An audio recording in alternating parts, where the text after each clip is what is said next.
আসসালামু আলাইকুম, সবাই কেমন আছেন? আমার নতুন page Rokeya blog and cooking এর থেকে যাবেন নতুন একটা রেসিপি নিয়ে আসলাম। আজকে আমি চিংড়ি মাছ কষা করব।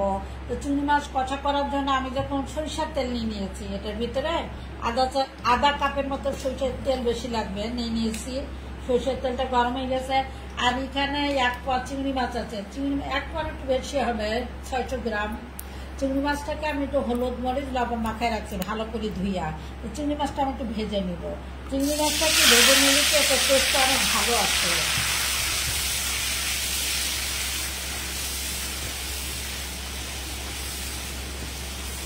গরম তেলে আমি চিংড়ি মাছটা হালকা ভেজে নেব। চিংড়ি মাছ কিন্তু বেশি ভাজতে হয় না। চিংড়ি মাছ বেশি ভাজলে এতে নষ্ট হয়ে শক্ত হয়ে যায়, শক্ত রাবারের মতো হয়ে যায়, টেস্ট নষ্ট হয়ে যায়। আমি হালকা ভেজে নিব।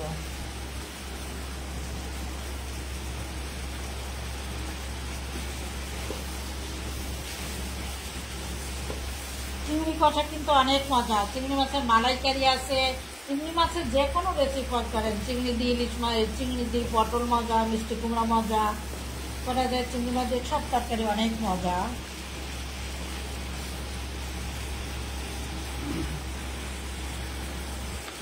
আজ আমরা একটু চিংড়ি মাছের খাই, কষা।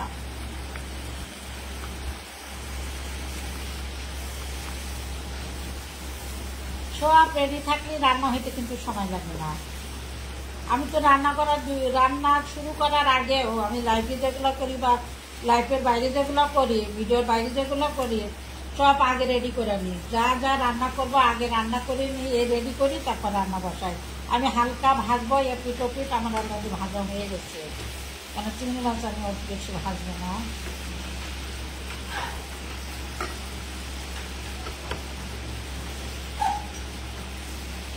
আর চিংড়ি মাছে কিন্তু এখন অনেক জেল দেয় মাথার ভিতরে, জেল দিয়ে দিই। এখন অসাধু ব্যবসায়ীরা যারা এমন ভাবে করে, সব ওই মাথার ভিতরে দিয়ে দেয়, জেল দিয়ে, ওটা ওয়েট বেশি করে। আমি এটার ভিতরে আরো একটু সরিষার তেল দিয়ে দিলাম, আর 2-4 চামচের মধ্যে সরিষার তেল দিয়ে দিলাম।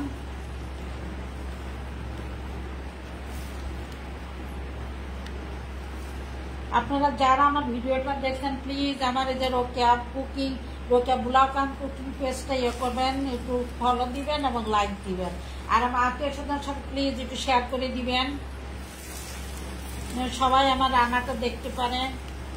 সবাই আমরা রান্না পারি, তারপর অনেকে আগে হয়তো কাজে লাগতেও পারে আমার রেসিপিটা।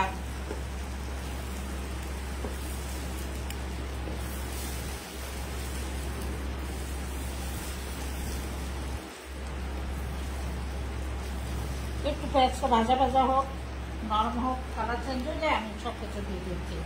আর এই চিকেন কষার জন্য আমার তো হলুদ মরিচ লাগবে, একটু পেঁয়াজ বাটা লাগবে, একটু টমেটো বাটা লাগবে। আমি এখানে একটা টমেটো বেটে নিয়েছি। হলুদ নর্মাল আমরা যেরকম রান্না করি সেরকমই। টমেটোটা করে নিয়েছি, ব্লেন্ড করে নিয়েছি, এটা অ্যাড করছি। আর এটা একদম ভাজা ভাজা হবে, কোনো ঝোল টোল থাকবে না, একদম কষা কষা। এর একটা নাম হয়েছে চিকেন কষা, এই চিকেন না, সরি, চিংড়ি মাছের কষা।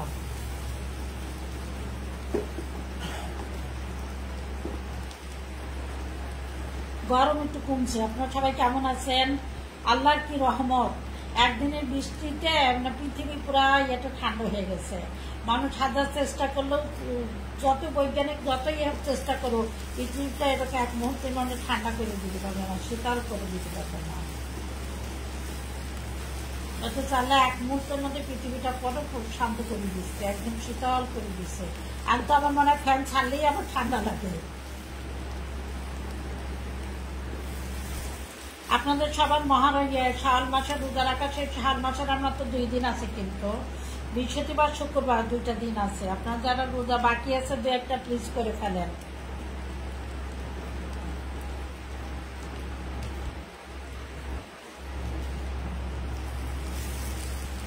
আমি পেঁয়াজটা আরেকটু লাল লাল করে নিই।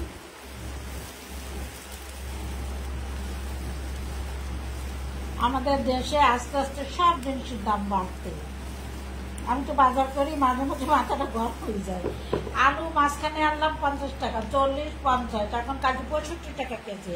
আমাদের দেশে একটা গরিব দেশ, এখানে মানুষ ডাল ভাত আলু এগুলাই তো খাই বেশি, অথচ আলুই যদি হয় 60 টাকা, ওই 75 টাকা, তাহলে মানুষ কেমনি খাবে বলেন? আচ্ছা যাক, এটা এখন আমি এর ভিতরে একটু পেঁয়াজ বাটা দিয়ে দিব। এই 3-4 চামচের মতো পেঁয়াজ বাটা আমি দিয়ে দিলাম। তারপর ওই যে বললাম আমি একটু টমেটো বাটা দিব। টমেটো বাটাটা আমি পরে দিই, একটু লবণ দিয়ে এর মধ্যে। লবণটা এই যে অল্প একটু দিতে হবে, যেহেতু আমি লবণটা কিন্তু চিংড়ি মাছ মাথায় রাখছি। তারপর এখানে আমার আছে একটু বেশি মাছ, চিংড়ি মাছে কিন্তু ইলিশ মাছ চিংড়ি মাছে বেশি মশলা দিতে হয় না, হালকা মাছে। আমি একটু হলুদের গুঁড়া নিয়েছি 1 চা চামচ, মরিচের গুঁড়া 1 চা চামচ, আর ধনিয়া জিরার গুঁড়া একটা। ধনিয়া জিরার গুঁড়াটা আমি একসাথে করে রাখি, মেশিন থেকে ভাঙাই রাখি। 1 কেজি ভাঙাই রাখলে 1 কেজি ধনা আর জিরা 250 গ্রাম রাখলে আমার 6 মাস হয়ে যায়, 1 বছরে হয়ে যায়। এত। আচ্ছা, এটা একটা আমি ভেজে নিই। এটা পানি খুব কম যাবে, যেহেতু এটা কষা রান্না।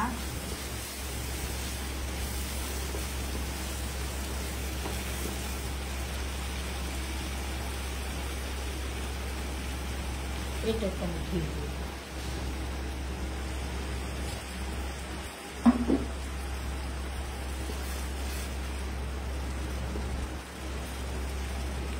ওগুলো একটু বেগুন কিন্তু চাচ্ছিলাম, শুটকির একটু বেগুন খাবো। শুটকি, বেগুন, মূলা, হাতে মাখা একটু খাবো, খুব ইচ্ছে হচ্ছে। ও মাগো, বেগুন 100 টাকা কেজি। আমার নতুন করে রোজাকে আমার নতুন করে শুরু হলো, বেগুন 100 টাকা কেজি। আমার মাথা ঘুরাই গেছে। বেগুনের দাম ছিল, আমি আমার শুটকি খাওয়ার দরকার নেই। এখন আমি টমেটো, এখানে একটা টমেটো আছে, টমেটো বিরিয়ানি করে নিয়েছি। আমি কিন্তু নর্মাল মশলা দিলাম, আমি কিন্তু এর ভিতরে গরম মশলা কোনো কিছুই দিলাম না। জিরা ফাটিটা করে দিব না। ধনে জিরা বাটা কাঁচা ওইটা দিয়েছি, একটু হলুদের গুঁড়া, মরিচের গুঁড়া, পেঁয়াজ। এটা একদম নর্মাল খাবার, নর্মাল রেসিপি। নর্মাল রেসিপি হইলে এটা খেতে অনেক মজা।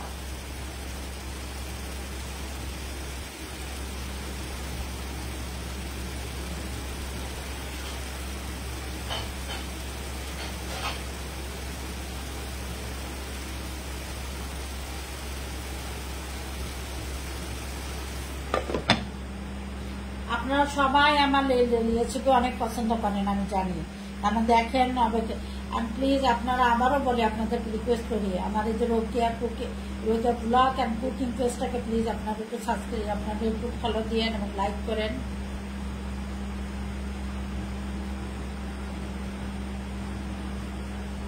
মশলাটা একটু ভালো করে কষাতে হবে।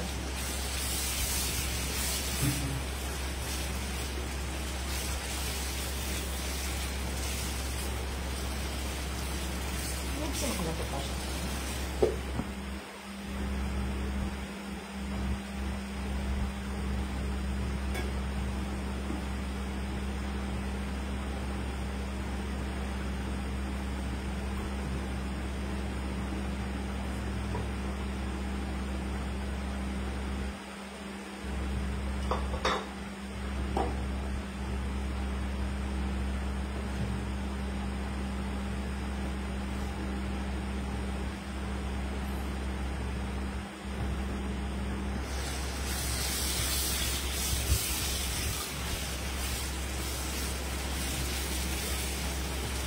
মশলাটা ভালো করে কষানোর পরে আমি চিংড়ি মাছটা দিব, যেহেতু চিংড়ি মাছটা দিয়ে বেশি আমি রান্না করবো না, ভাজা চিংড়ি মাছ তো, এটা দিয়ে সাথে সাথে একটু ইয়ে করে নামিয়ে ফেলবো। চিংড়ি মাছ আমি অবাক করবো না।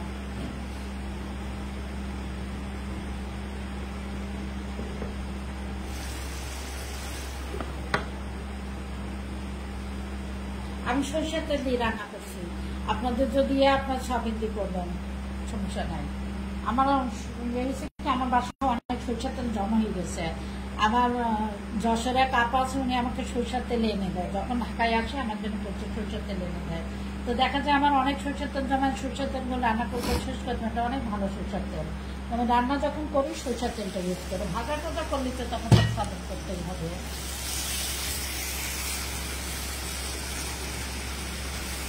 তারপর আমি আসলে মাঝে মাঝে ইয়েও করি, এক্সট্রা ভাজি আলু বের দিয়ে করি, যখন ডিম ভাজি বা হালকা ইয়ে করি এটা অনেক এক্সপেন্সিভ। পানি দিলাম।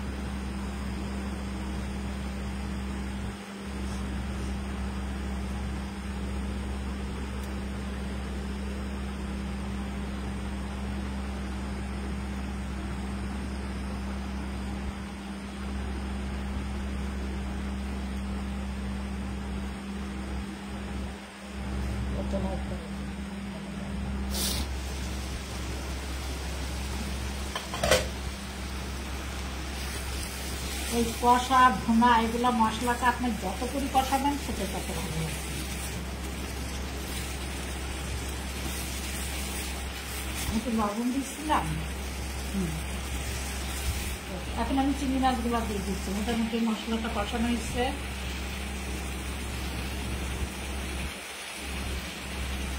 আর ইলিশ মাছ চিংড়ি মাছ এগুলো কিন্তু যায় না, ভুনা পাতা দেয় না।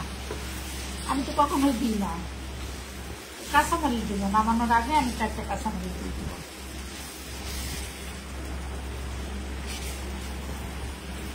ইলিশ মাছ চিংড়ি মাছ এগুলো খুব কম ইয়েতে রান্না করলে অনেক মজা, কম মশলায় রান্না করলে। তবে পেঁয়াজটা বেশি লাগে, এটা ঠিক।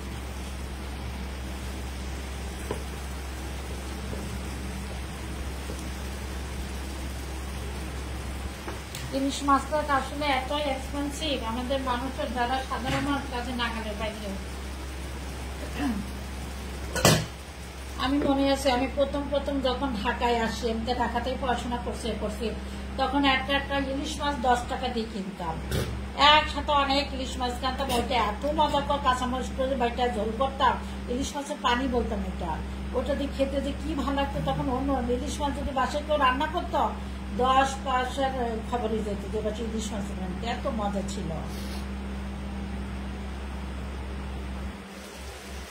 হালকা মশলা দিয়ে ইলিশ মাছ চিংড়ি মাছ সবসময় রান্না করলে অনেক টেস্ট।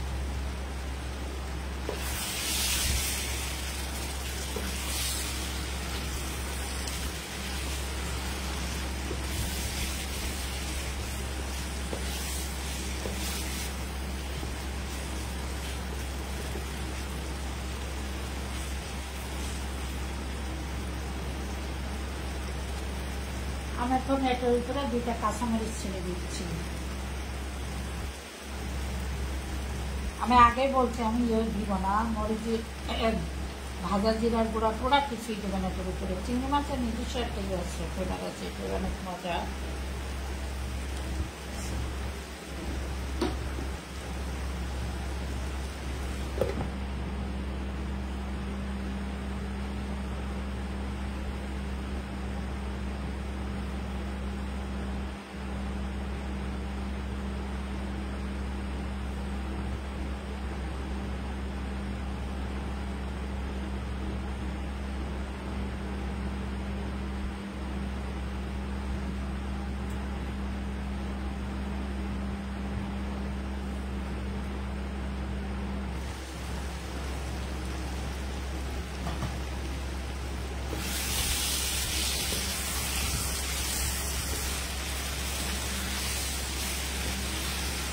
আমি বেশি তেলা মানে ওরকম ইয়ে করবো না, এই জন্য তেল আর দিলাম না। হয়ে গেছে আমার রান্না অলমোস্ট। আরেকটু ইয়ে হোক, পানিটা তেলটা উপরে হোক, আমি নামাই করছি।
সুন্দর একটা তন্দুরি রুটি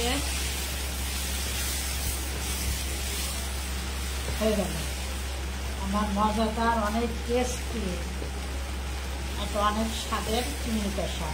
আমি নামাই ফেলি, আপনাদেরও বেড়ে দেখাই কিরকম হবে আমার চিংড়ি কষা।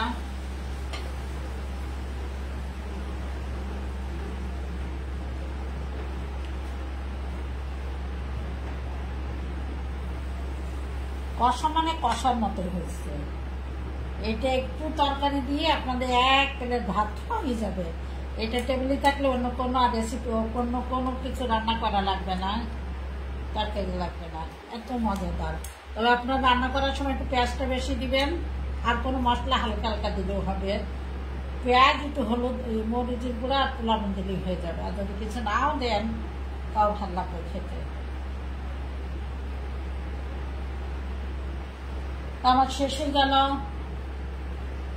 আবার শেষ হয়ে গেল অনেক সুন্দর ইয়ামি ইয়ামি চিংড়ি কষা। আপনাদের কার কার ভালো লাগলো প্লিজ লাইক দিবেন, ফলো দিবেন আমার পেজটাকে, রোকেয়া ব্লগ অ্যান্ড কুকিং। সবাই ভালো থাকবেন, আল্লাহ হাফেজ। আর আপনার যদি মনে করেন না এটা বেশি হইলে ভালো হইতো, প্লিজ আমাকে করবেন, কমেন্টস করবেন। আপনাদের সবাই কমেন্টস করতে আমার অনেক ভালো লাগে। যদি রান্না খারাপ হয় গালাগালি করতে হইলো সেটাও করবেন আমাকে কমেন্টসে। মানে আমাকে তো আপনাদের কমেন্টস পেলে আমি রান্না করতে অনেক উৎসাহিত হই, আমারও রেসিপি করতে ভালো লাগে। না আমার দর্শকরা আমার রেসিপি পছন্দ করে, আমি বেশি বেশি রেসিপি করে আমি উৎসাহিত হই। তো প্লিজ আপনারা আমাকে কমেন্টস করবেন আর আমাকে একটু লাইক দিবেন, ফলো দিবেন আমার পেজটাকে। ভালো থাকবেন, আল্লাহ হাফেজ।